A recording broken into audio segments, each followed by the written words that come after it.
Chapter 1. Snapshot Standoff. In the campus quad, I adjusted my cap, snapping a photo of my slightly rounded belly under the loose master's robe amid graduates in black gowns taking pictures and hugging. My hands shook, a keepsake for the kid, proof I made it through grad school with a +1. I'd been dodging Seth for months, and today was my clean getaway. Diploma in hand, baby on board, new life waiting in my hometown. No complications. Then a shadow loomed over my shoulder, and a familiar low voice hit me like a sucker punch. "Nice shot, Bobby. Where'd you steal that mark from?" My spine went rigid, every hair on my neck standing like I'd been zapped. I turned my head, slow as a rusty hinge, and there he was, Seth, all 6'2" of him, leaning in too close. One hand in his pocket, the other casually flipping up the collar of my robe to inspect the faded bite marks on my neck. His dark eyes narrowed, scanning the scars like a detective. Those marks were his from 4 months ago, but no way was I admitting that. Not when he looked ready to interrogate me. I forced a grin, awkward but polite, and tucked my phone away. Not a mark, just some old bites. Rough night, you know? My hand drifted to my stomach, pressing the robe flat to hide any telltale bulge. "What about you, Seth? Don't you have a class to teach or something? Big shot TA, like you must be busy." He straightened, towering over me, his lips twitching into something that wasn't quite a smile. "Funny, you keeping tabs on my schedule, Bobby. Didn't peg you for the stalker type." His tone was sharp, playful, but with an edge that made my stomach flip. I winced. Rookie mistake. I'd memorized his damn timetable to avoid him, not to get caught slipping. Months of ducking him down hallways, skipping his lectures, and now I'd blown it on graduation day. "Me? Stalking? Nah, just heard some gossip," I said, waving a hand toward a gaggle of Omegas crossing the quad. Their eyes locked on Seth like he was a walking billboard for pheromones. "They were whining about you ditching class. Figured I'd pass it on." Seth's gaze flicked to the group, and his pupils tightened. He took a half step back, like he was ready to bolt, but then his eyes slid back to me, hesitating. I seized the moment, letting out a faint whiff of my tea-scented pheromones, weak, but just enough to make a point. His nose wrinkled, and he stumbled back 3 feet, hand over his face like I'd sprayed him with bug repellent. "What the hell, Bobby? You're not a beta." I blinked, all innocence. "Never said I was. You assumed." My voice was light, but my pulse was hammering. Seth's face darkened, his jaw tight as the Omegas closed in, their chatter growing louder. He glared at me, cheeks flushing. "If you're an Omega, stay the hell away from me. I don't want to smell that tea crap again." I clutched my neck, playing up the nervous act. "Sure thing, Seth. I'm graduating anyway. You won't see me again." My voice was small, but steady, as I watched him storm off, his broad shoulders cutting through the crowd like a knife. He was gone in seconds, leaving me staring at his back, my chest tight with something I didn't want to name. I exhaled, shaky but relieved. He hadn't noticed the belly, hadn't connected the dots. I was safe for now. But damn, the way he'd looked at me, all fire and suspicion, made my knees weak. I'd been in love with Seth for years, trailing him like a shadow through lecture halls and coffee shops, always careful to stay just another beta in his orbit. That night 4 months ago, when I found him in the club's restroom, out of his mind with his heat, I'd crossed a line I couldn't uncross, and now I was carrying the proof. I shook my head, forcing myself to focus. No time for daydreams. I had a kid to think about, a life to build. Seth was a fantasy, and I was done chasing it. I adjusted my robe and headed for the photo booth, determined to get my picture and get out before he came back. But as I walked, my phone buzzed in my pocket. A notification from the campus group chat. Someone had posted a blurry shot of me and Seth, him leaning over my shoulder, his hand on my collar. My stomach dropped. "Who's the mystery Omega with Seth?" The caption read. "Great. Just great." I quickened my pace, dodging curious glances. If Seth saw that photo, he'd start asking questions I couldn't answer. I needed to disappear, fast. But as I slipped through the crowd, I couldn't shake the image of his face. Those sharp eyes, that half-smirk. He'd always been out of reach, a star I could only admire from the ground. And yet, for one stupid moment, I'd held him. And now I was paying for it. I reached the photo booth, handed my phone to a random undergrad, and posed, one hand subtly cradling my stomach. "Make it quick," I said, forcing a smile. The kid nodded, oblivious, and snapped the shot. I checked the screen, grinning like an idiot, my secret safe under the robe. Good enough. As I walked away, my phone buzzed again. Another group chat message. "Seth's looking for someone. Says he's got a score to settle." My heart sank. I powered off my phone and stuffed it in my pocket. Time to get the hell out of this city. Seth could hunt all he wanted. I wasn't letting him find me. Not yet. Not ever. Chapter 2, Lab Leak. I hunched over a microscope in the university lab, the hum of equipment drowning out the world. My fingers fiddled with a petri dish, but my brain was elsewhere, on Seth, on the marks he left, on the kid growing inside me. For months since that night at the club, and I'd buried myself in research to avoid him. No more sneaking into his lectures. No more accidental run-ins at the coffee cart. Just me, my data, and a secret I couldn't let slip. "Bobby, you smell that?" Randy's voice cut through the hum. He leaned over from his workstation, sniffing the air like a bloodhound.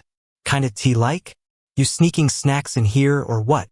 I froze, my hand tightening on the microscope. "Snacks? Nah. Probably just the air freshener." My voice came out too high, too fast. Randy, my lab senior and resident gossip, wasn't buying it. He pushed his glasses up and ambled over, still sniffing. "Dude, that's not air freshener. That's pheromones." He stopped in front of me, nose twitching. "Wait a sec. Bobby, you're an Omega."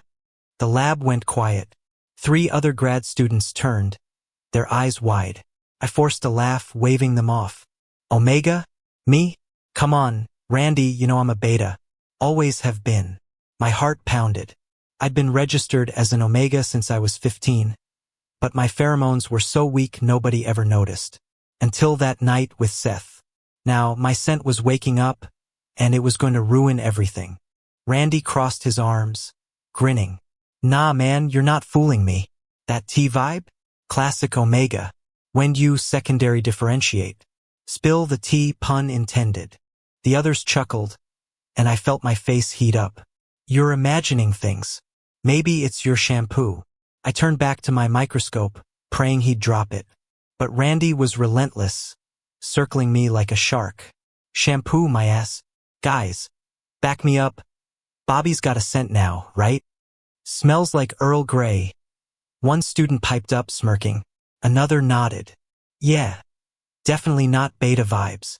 I wanted to crawl under the lab bench. "You guys are ridiculous. Can we focus? I've got a paper due." But the damage was done. The lab was buzzing, and not with science. By lunch, the whole department would know I wasn't a beta. And if Seth caught wind of this, he'd start connecting dots I'd worked hard to scatter. I grabbed my bag and bolted for the door. "Gotta run. Doctor's appointment." Randy called after me. "Get that scent checked. Bobby, you're not fooling anyone." I didn't look back. At the clinic, I sat in a sterile room, clutching a clipboard with my medical history. The doctor, a middle-aged beta with a kind smile, scanned my chart. "So, Bobby, you're saying your pheromones kicked in recently? That's unusual for someone registered as an Omega for years."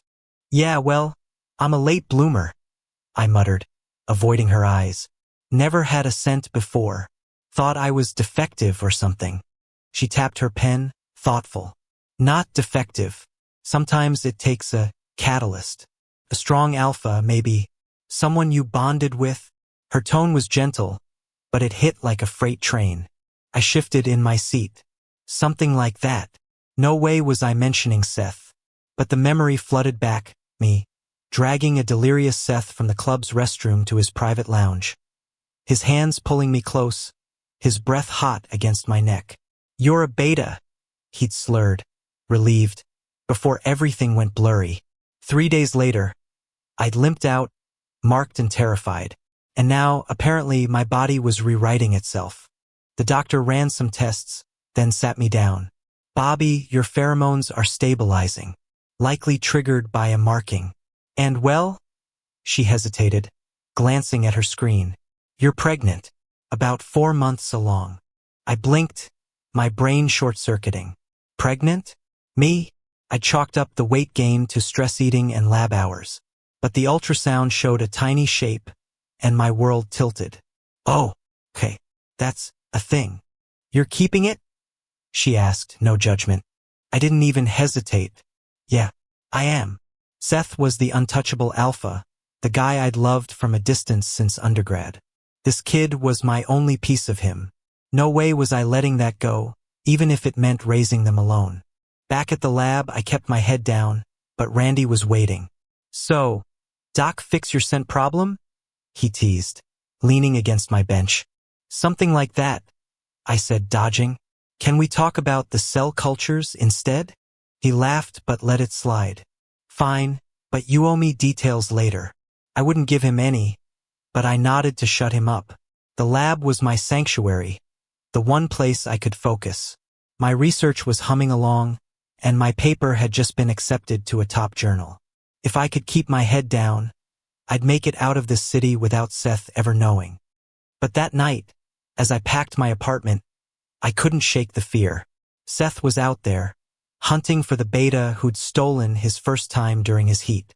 The campus rumor mill painted me as some sneaky opportunist, and his fan club of omegas and betas was ready to tear me apart if they found out. I'd seen what happened to others who crossed him. One omega got disowned after trying to seduce him. Another's family business tanked after a stunt with spiked wine. Seth didn't play nice. I zipped my suitcase, my hands trembling. I'd been so careful, but now my scent was betraying me. If Seth sniffed me out, he'd know I was the one. And if he found out about the kid, he'd probably demand I get rid of it. His hatred for omegas wasn't just gossip, it was legend. I glanced at my phone, the graduation photo still open. Me, smiling at my belly, oblivious to Seth behind me. I deleted it, my chest tight. No more risks. I'd finish packing, graduate, and vanish to my hometown. Seth could keep his perfect omega-free life. I'd build one for me and the kid, far away from his shadow. But as I locked my apartment door, a text pinged from Randy.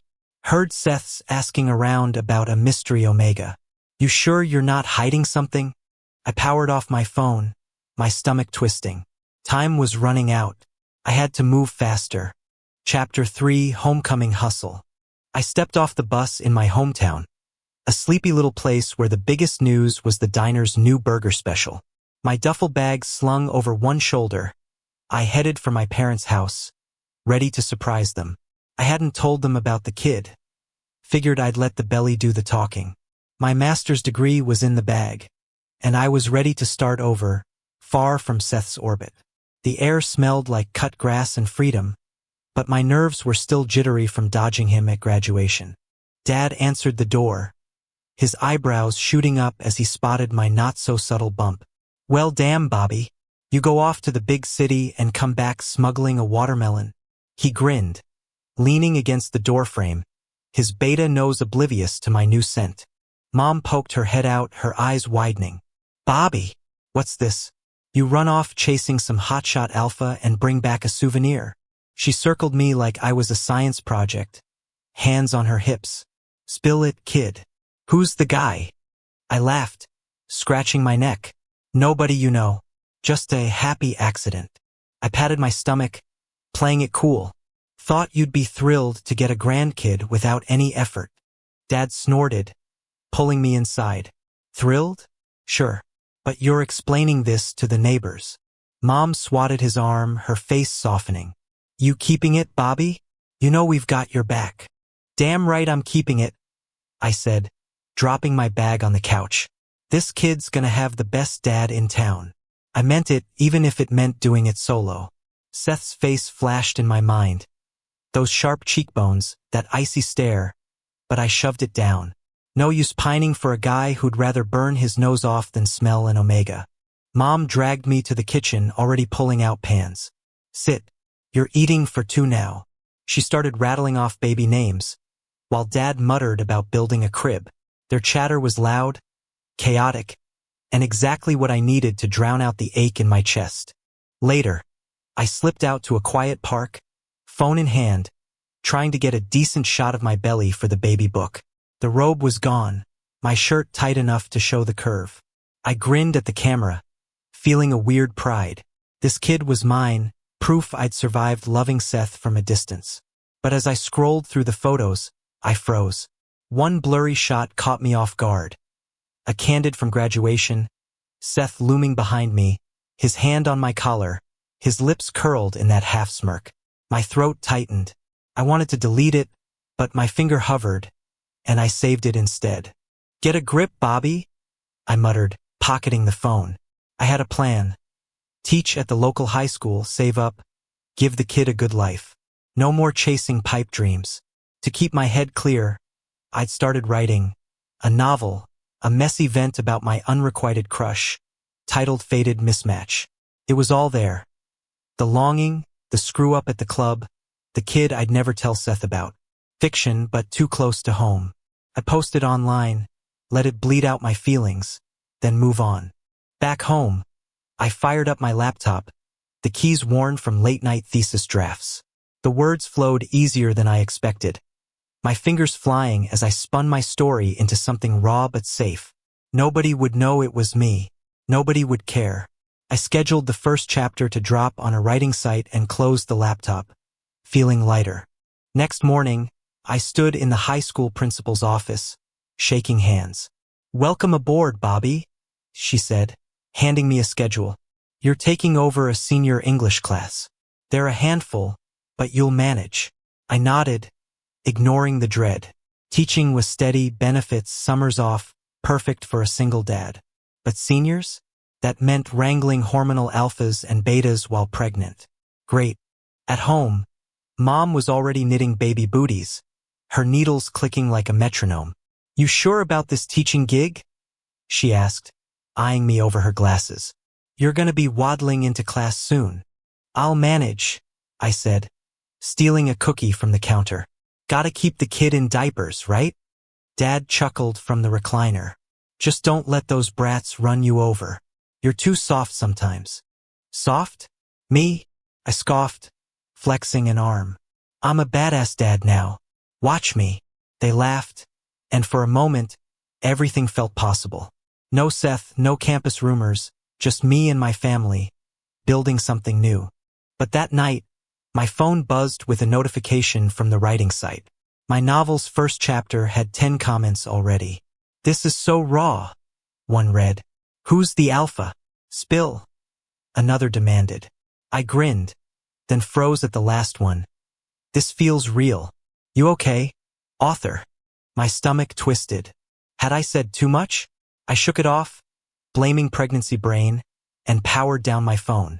The next day, I walked into my classroom, facing a sea of skeptical teen faces.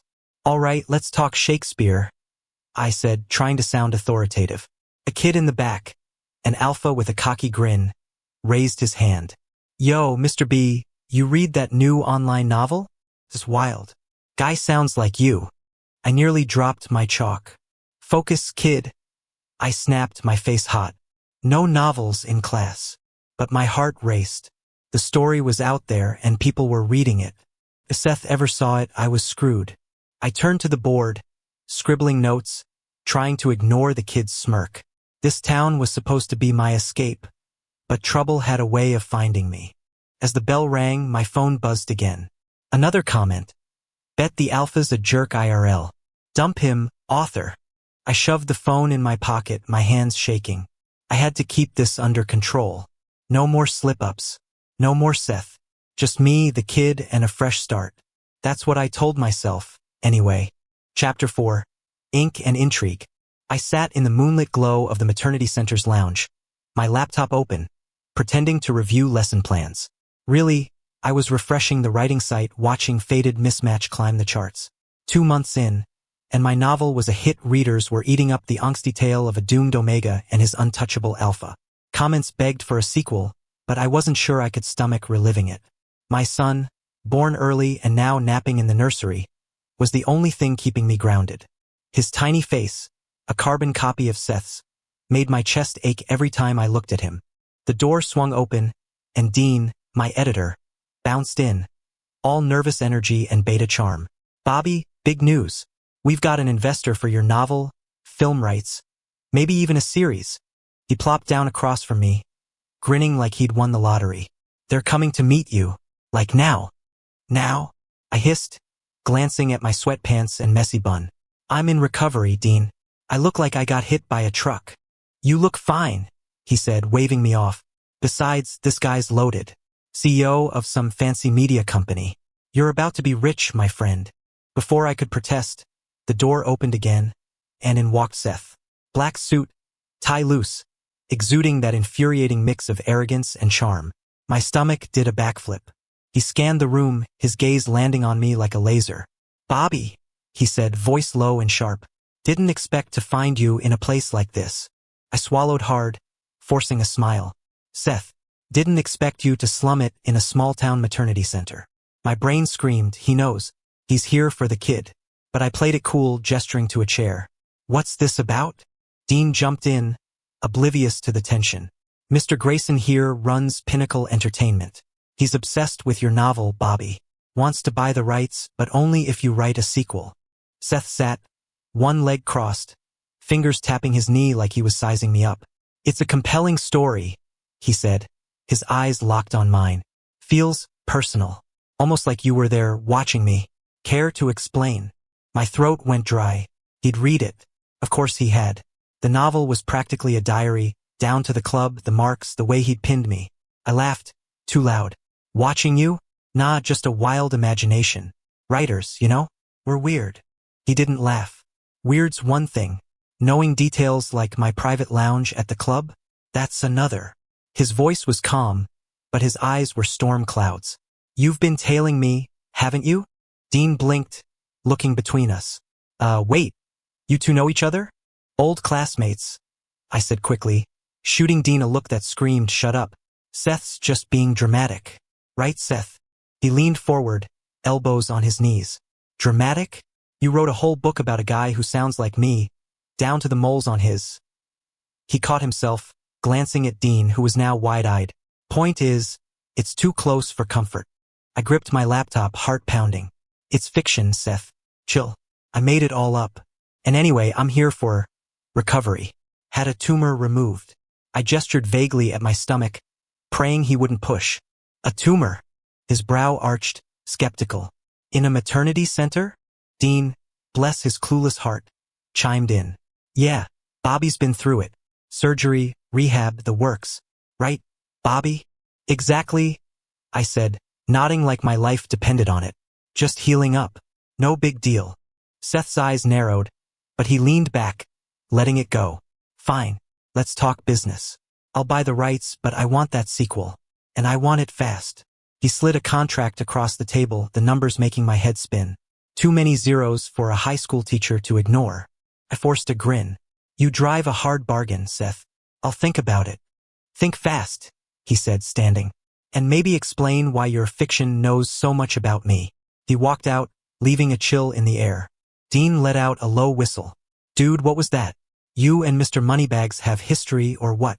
"Long story," I muttered, shoving the contract in my bag. "Let's just say he's not my biggest fan." Dean grinned, undeterred. "Well, he's your ticket to the big leagues. Don't screw this up, Bobby." He patted my shoulder and headed out, promising to email details. Alone, I sank into the chair, my hands shaking. Seth was too close, asking too many questions. If he figured out the kid was his, he'd flip. He hated Omegas, hated the idea of being tied to one. I'd seen the fallout from others who tried to trap him. My kid wasn't going to be collateral damage. I pulled out my phone, opening the writing site. The latest chapter had a flood of comments. "This alpha's such a jerk. Poor Omega. Just tell him." I snorted, closing the app. If only it were that easy. Seth wasn't just an alpha, he was a fortress walled off from people like me. But now he was in my orbit, and I had to keep him at arm's length. A nurse poked her head in. "Bobby, your son's awake. Want to see him?" I nodded, forcing Seth out of my mind. In the nursery, I scooped up my boy, his tiny hands grabbing at my shirt. "Hey, little man," I whispered, kissing his forehead. He had Seth's eyes, sharp and intense, but softer, innocent. "We're gonna be okay. Just you and me." But as I rocked him, my phone buzzed again. A text from Dean. "Seth's staying in town. Wants to meet again tomorrow. You good?" My stomach dropped. Seth wasn't letting this go. And if he kept digging, my whole world could come crashing down. I hugged my son tighter, whispering, "We'll figure it out, kid. We always do." Chapter 5, Bathroom Blitz. I sat at a wobbly cafe table in my hometown, my laptop open to a half-finished chapter of Fated Mismatch. Dean was across from me, sipping a latte and whining about his workload. Seth, of course, was there too, lounging like a king in his tailored jacket, scrolling his phone. He'd been in town for a week, haunting every meeting with Dean, his presence a constant jab to my nerves. My pheromones were acting up, a restless itch under my skin, and I knew why. The doctor had warned me. Post-pregnancy, my omega side was fully awake, and Seth's snowpine scent wasn't helping. I needed him gone before I did something stupid. "Bobby, your last chapter sucked," Seth said, not looking up from his phone. "The omega's too passive. Make him fight back." I grit my teeth, fingers hovering over the keyboard. "It's called character development, Seth. Not everyone's a bulldozer like you." Dean snorted into his coffee. "He's got a point, Bobby. The fans want spice. Maybe have the omega, like jump the alpha or something." He wiggled his eyebrows, oblivious to the bomb he'd just dropped. I shot him a glare, but Seth's head snapped up, eyes locking on mine. "Jump him? Interesting idea." His tone was casual, but there was a glint in his gaze that made my stomach flip. "Whatever," I muttered, slamming my laptop shut. "I need a break." I stood, my chair scraping the floor, and headed for the bathroom. My head was a mess. Seth's scent, his voice, the way he kept showing up like he owned my life. If I didn't get him out of town, I'd lose it. And then it hit me, a plan. A dumb, reckless plan. I'd scare him off. Seth hated omega pheromones, right? One bold move, and he'd bolt back to the city, leaving me and my kid in peace. I leaned against the bathroom sink, splashing water on my face. "You got this, Bobby," I whispered to my reflection. One kiss, he freaks, and he's gone. It was a gamble, but I was desperate. My son was with Mom, safe, and I needed my sanity back. The door creaked, and Seth walked in, hands in his pockets. "You okay? You look like you're plotting a heist." I spun around, heart racing. Perfect timing. "Yeah, I'm fine. Just needed a sec." I gestured to the stall. "Wanna talk plot in private? Less eavesdropping." My voice was steady, but my palms were sweaty. He raised an eyebrow, clearly thinking I was nuts, but followed me into the cramped stall. "This better be good," he said, leaning against the wall, arms crossed. I shut the door, my pulse hammering. "Sorry in advance," I blurted, then lunged, planting a clumsy kiss on his nose. My eyes squeezed shut, bracing for impact. "Scared yet?" I growled, trying to sound tough. "Leave town or I'll do worse." Seth froze, his breath hitching. "What the hell?" His voice was shaky, but not angry. I cracked one eye open. He was staring, wide-eyed, his cheeks pink. Not the reaction I'd expected. I doubled down, grabbing his chin and tilting it up. "Not scared? Fine." I kissed him again, harder, aiming for his lips but hitting the corner of his mouth. My thumb brushed his lower lip, and I leaned in, voice low. "Keep sticking around, and I'll really let loose." Tongue and all. He didn't move, like he'd been turned to stone. "You're insane," he muttered, but his voice was rough, not repulsed. His eyes flicked to my mouth, and for a split second, I thought he might kiss me back. My plan was backfiring spectacularly. I pressed on, desperate. "You hate omegas, right? So run. I'm not playing nice anymore." I leaned in, my lips brushing his, my fingers tangling in his shirt. His breath was hot, unsteady, and then he moved, fast. His teeth grazed my lower lip, a sharp nip, before he pulled me closer, one hand on my neck. I yelped, stumbling back. "What the? You think you can scare me off?" he said, voice low, almost a growl. "I'm not going anywhere." His fingers found the old marks on my neck, and he pressed down, releasing a burst of his snowpine scent. My knees buckled, the itch in my skin calming instantly. He'd marked me again, damn it, and it felt too good. I shoved him away, my face burning. You're supposed to leave. Not do that. I gestured wildly at my neck, where his pheromones lingered like a brand. What's your deal, Seth? He straightened, wiping his mouth, his face red. My deal? You're the one throwing yourself at me in a damn bathroom. And I know it was you, Bobby. That night at the club. I'm not an idiot. He stepped closer, towering over me. I meant what I said. I'll take responsibility. You need me. I'm here. I blinked, my brain short-circuiting. Responsibility? For what? I played dumb, but my heart was racing. He couldn't know about the kid. Not yet. For you, he said, softer now, his eyes searching mine. For whatever this is. He gestured between us, then turned, yanking the door open. Figure out what you want, Bobby. I'm not running. He stormed out, leaving me slumped against the stall wall, my lips tingling. My plan had crashed and burned. Instead of scaring him off, I'd pulled him closer, and now he was talking about responsibility? I touched my neck, still warm from his touch. This was bad. Really bad. I stumbled back to the cafe, where Dean was scrolling his phone, oblivious. You two sort out the plot? He asked, grinning. Yeah, sure, I mumbled, grabbing my laptop. Gotta go. I bolted before he could ask questions, my head spinning. Seth knew. Maybe not about the kid, but he knew I was the one from the club. And he wasn't running. Worse, I wasn't sure I wanted him to. As I walked home, my phone buzzed. A text from Dean. Seth says rewrite the kiss scene. Make it Messier. I groaned, shoving the phone in my pocket. Messier? My life was already a damn soap opera, and Seth was rewriting the script. Chapter 6. Classroom Confessions.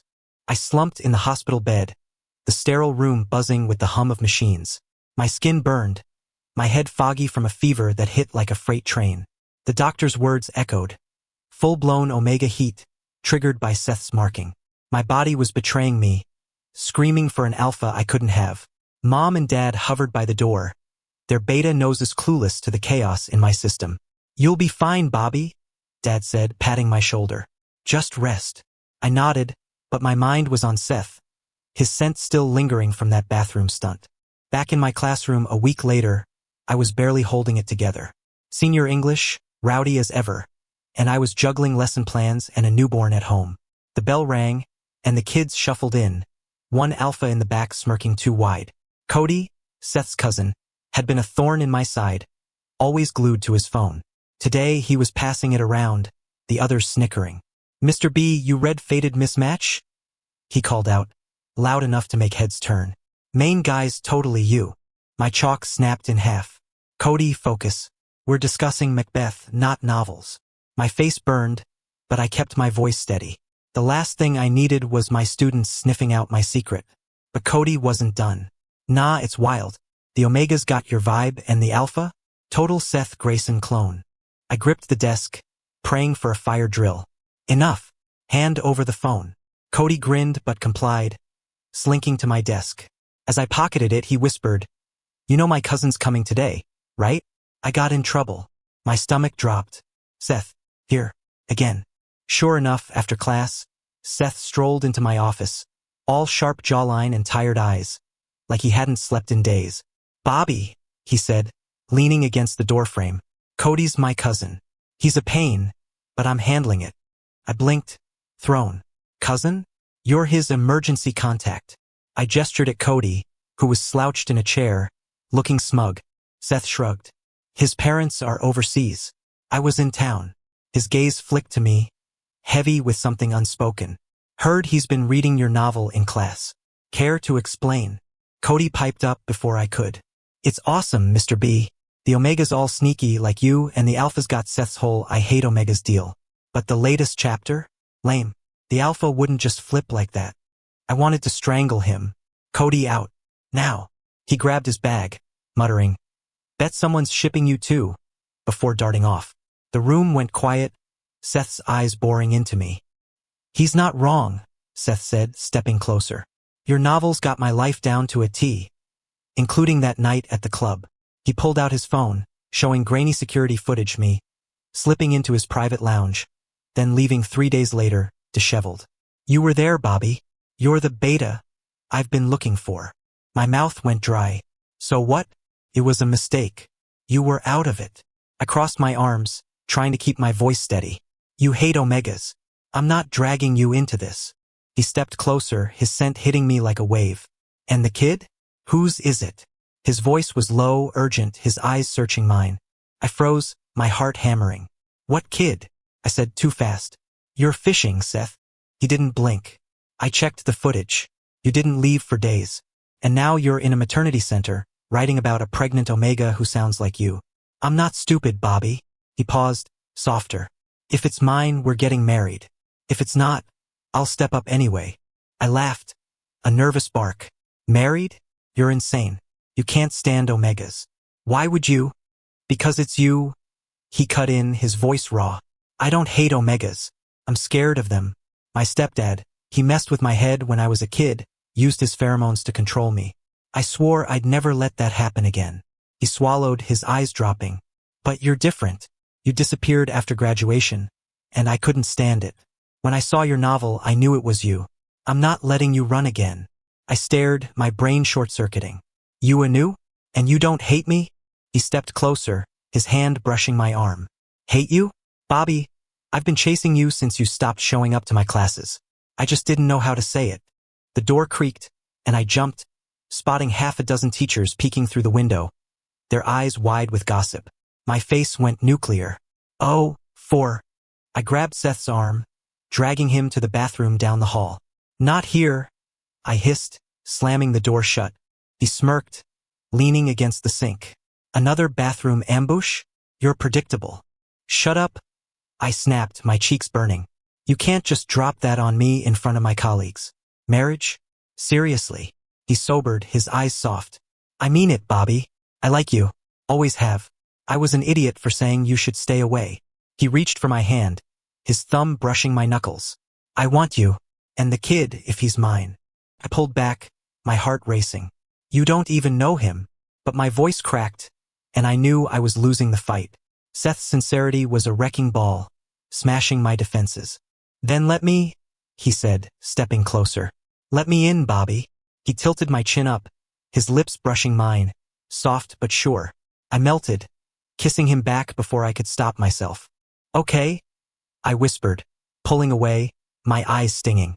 But you're meeting him on my terms. He grinned, a real one, not his usual smirk. Deal. We walked out, ignoring the teacher's stares, and headed to my place. Mom raised an eyebrow when she saw Seth, but my son, our son, giggled in his crib, reaching for Seth's finger. Seth's face softened, and I knew we were done running. He's got your eyes, I said, smirking. And yours, Seth replied, pulling me close.